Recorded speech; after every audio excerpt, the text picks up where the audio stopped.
You're listening to AI PRISM from Seoul Economic Daily. It's Friday, May 15. I'd like to share some thoughts about CEOs.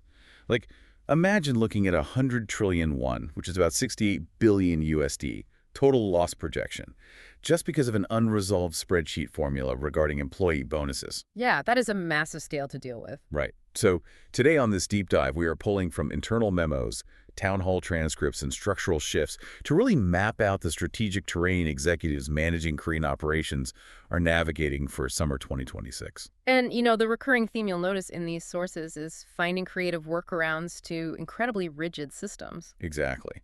Let's start with the most urgent crisis, which is Samsung Electronics navigating the May 21 general strike. Right. So the immediate workaround Samsung is deploying here is what they call a warm down. Wait, a warm down? Yeah, I mean, when you are dealing with micron-scale fabrication plants, you can't just, flip the power switch off without risking catastrophic contamination.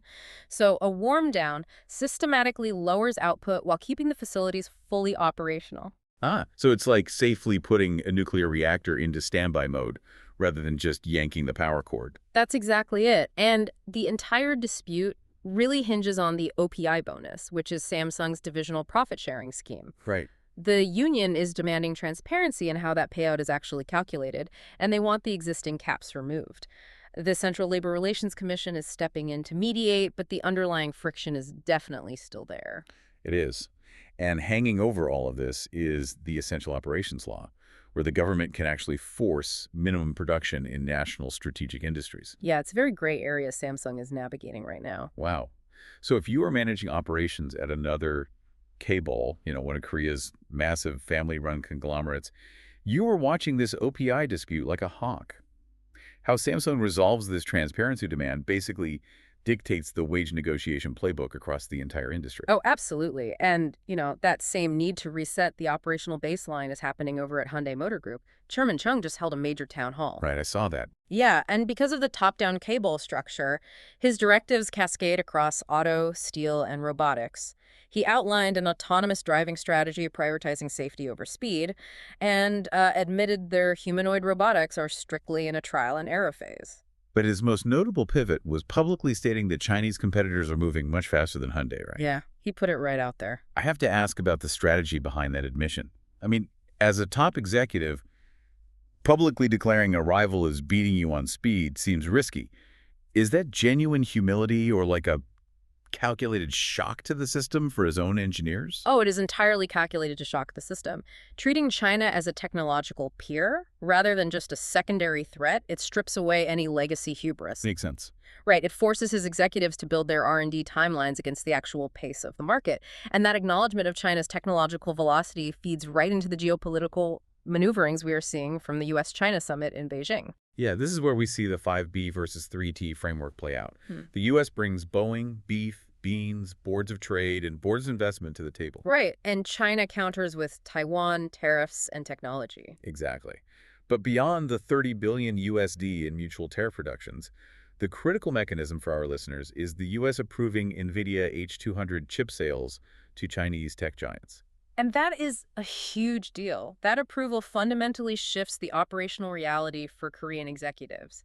It essentially guarantees a floor for Korean memory demand. Because Samsung and SK Hynix supply the high bandwidth memory required for those specific NVIDIA accelerators. I mean, the NVIDIA CEO hitching a last-minute ride on Air Force One proves chips are the ultimate geopolitical currency for executives to track. It really does. Geopolitics dictate the hardware sales, which then dictate your supply chain quotas. Yeah.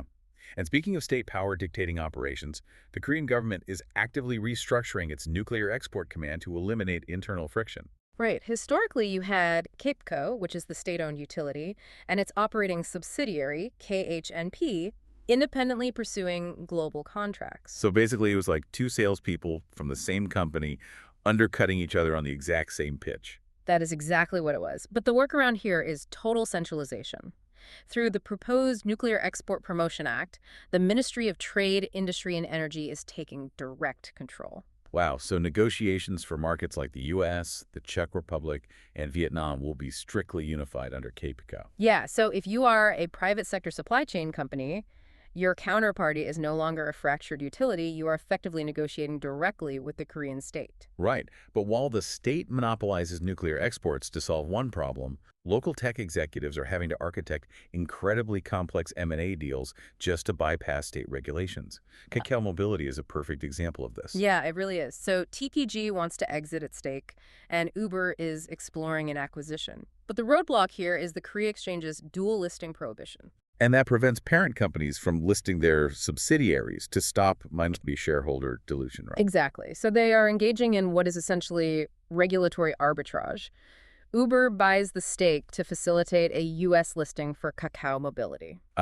So Uber acquiring a stake to facilitate a U.S. listing is basically a brilliant strategic workaround to this dual listing ban. Yeah, it bypasses the Korean regulatory block entirely. Kakao unlocks a premium U.S. valuation that they just couldn't get locally, and Uber instantly secures data dominance in the Korean ride-hailing market, a sector they haven't been able to crack on their own.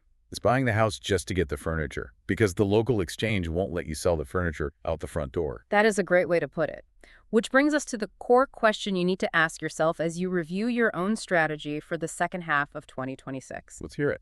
When rigid systems, whether they are labor disputes, geopolitical tariffs, or local financial regulations, block your primary path, are you waiting for the rules to change, or are you actively designing your own workaround? That's today's AI PRISM CEOs.